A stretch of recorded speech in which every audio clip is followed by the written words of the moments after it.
was a direct descendant of one of the chieftains here, because the chieftains here were these. Now let me know if you have any of these names, because I'd like to know if I'm amongst rebel royalty. The chieftains surrounding Kinsale were O'Sullivan, O'Driscoll, O'Neill, O'Donnell, MacDonald and MacMahon. And that was their plan, to break the siege on Christmas Eve morning. Unfortunately, the English got wind of this, probably by intercepting communication. So knowing that an attack was coming, the English cavalry marched out and intercepted the Irish 5 miles back up the river on a frozen solid bog of open ground. So now you had thousands of Irish guerrilla warfare experts on an open battlefield up against the English cavalry. With no cavalry. Yeah, well, the Irish did have cavalry, but kind of a different set of technology, no stirrups. Have you ever ridden a horse without stirrups? Yeah. And how you stay on? Well, without stirrups, the Irish charged with their battle lances like this, like the North American Indians for the same reason. But with stirrups, the English had the jousting posture. So the English cavalry got the upper hand, broke the Irish formation, and the Battle of Kinsale was over in less than 3 hours. Yeah. So by the time the Spanish marched out to help the Irish, it was too late. It was a miscoordination of attack. If only we had the eye for it. We could have coordinated it better, you know? And it all fell apart then.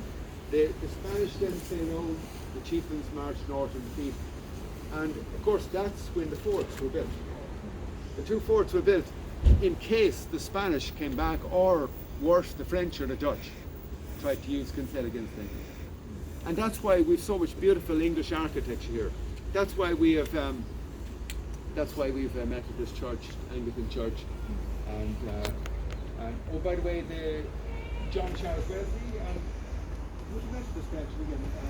My wife, They preach outside the courthouse, right, in Market Square. They have to preach outdoors there, you know? And so Kinsale was transformed, but also Ireland was transformed by this battle.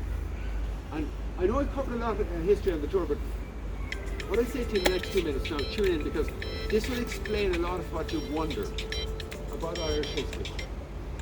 After the battle, as the English described it, the Spanish storm attack. The chieftains who fought here and lost here had to be punished, because they were guilty of the highest treason against the crown. Not only had they rebelled against Queen Elizabeth, they had invited her arch enemy, King Philip, here. And the punishment was land. They lost all their lands. The best of their lands was in the north, 300 miles north of here.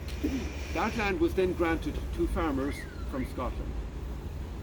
The Scots-Irish arrive on the scene. Have you heard that phrase, Scots-Irish? Yeah. And they were mostly Presbyterian, so their arrival began the religious divide in the story of Northern Ireland.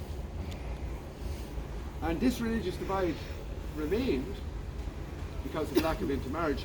So this explains why when Ireland became independent from the United Kingdom, that was 99 years ago, 6 counties in the north did not want to leave the United Kingdom, because they had more family roots in Scotland. You see them Cork, Kerry or Dublin down here. And that's why the border was drawn. Larry, I was curious, when we battled